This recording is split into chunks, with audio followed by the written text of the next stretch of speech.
दोस्तों नमस्कार, मैं हूं doctor Dheeraj Kumar, consultant neuro and spine surgeon, Ford hospital Patna. एक ऐसी छोटी बच्ची जिसकी उम्र 6 से 7 साल थी, उसे कुछ दिनों के लिए बुखार होता है। माँ बाप ये समझ नहीं पाते कि इसे क्या परेशानी है। बुखार की सिंपल दवाई चलती है, वो बच्ची कुछ दिनों में बेहोश हो जाती है। उसे मेरे पास लाया जाता है। एक ऐसा डायग्नोसिस बनता है जिसमें उसकी मौत भी हो सकती थी। बच्चे को कुछ दवाइयाँ चली, बाद में एक छोटी सी सर्जरी हुई जिसे वीपी शंट कहते हैं, और बच्ची अब पूर्णतः नॉर्मल है। ये क्या है दोस्तों? ये कौन सी बीमारी है जो मौत के दरवाजे के करीब ले जाती है? बच्चों में ये क्यों कॉमन है? क्या ये बड़ों में भी हो सकती है? इस बीमारी का नाम है हाइड्रोकेफेलस, अर्थात सिर में पानी का बढ़ जाना। दोस्तों मैं बताना चाहूँगा कि जैसे जो हमारे पास ब्रेन होता है ना, उस ब्रेन के भीतर पानी की छोटी छोटी नेचुरली थैलियाँ होती हैं। एक आगे होती है, एक पीछे होती है, एक किनारे में कनपट्टी के पास।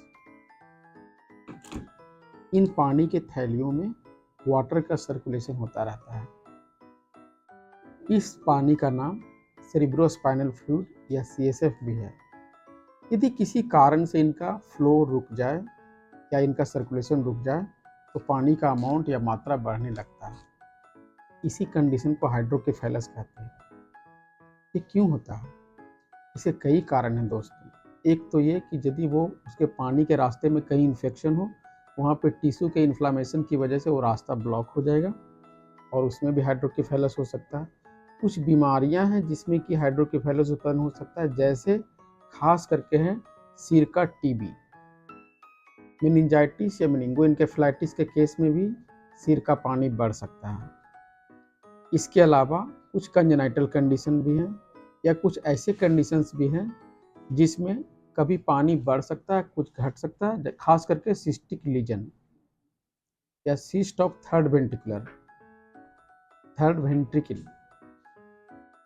तो इसका मैनेजमेंट हम लोग कैसे करें?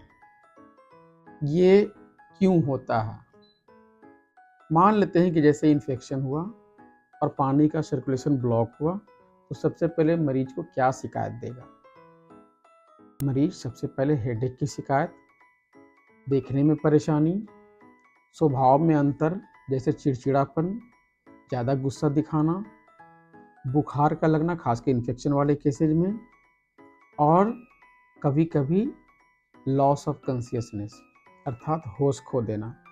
कुछ केसेज में ट्रेमर या मिर्गी की शिकायत भी आ सकती है। जब भी इस तरह के कोई लक्षण देखें, इसको सीरियसली लें। अपने पास के न्यूरोसर्जन अथवा न्यूरोलॉजिस्ट से ज़रूर संपर्क करें। इसका प्रॉपर डायग्नोसिस होना बहुत ज़रूरी है।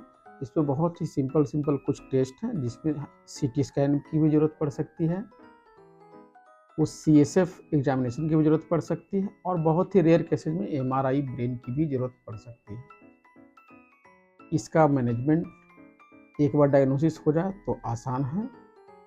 बहुत सारे केस में दवाइयों के इस्तेमाल से इस पर पूर्ण रूप से काबू पाया जा सकता है। कुछ ऐसे केस जिसमें पानी लगातार बढ़ रहा हो और वो इन्फेक्शन भी कंट्रोल ना हो पा रहा हो, वैसे केसेज में हमें VP शंट की ज़रूरत पड़ती है, जिसमें कि एक बहुत ही बारीक ब्रेन में डालने वाला पाइप होता है, उसको डाल दिया जाता है और वो डाइवर्ट होकर के पानी को पेट में पहुंचा देते हैं। ऐसे केस को हम लोग कहते हैं शंटिंग या VP शंट। इसके बाद मरीज में तुरंत सुधार होना शुरू होता है दोस्तों, और मरीज पूर्णतः नॉर्मल होने लगता है। तो ज़रूरत है थोड़ी सी सावधानी की और इसके कैरेक्टर्स को, इसके लक्षणों को तुरंत पहचान करने की। थोड़ी सी सावधानी से हम ऐसे मरीजों की जान बचा सकते हैं। धन्यवाद दोस्तों।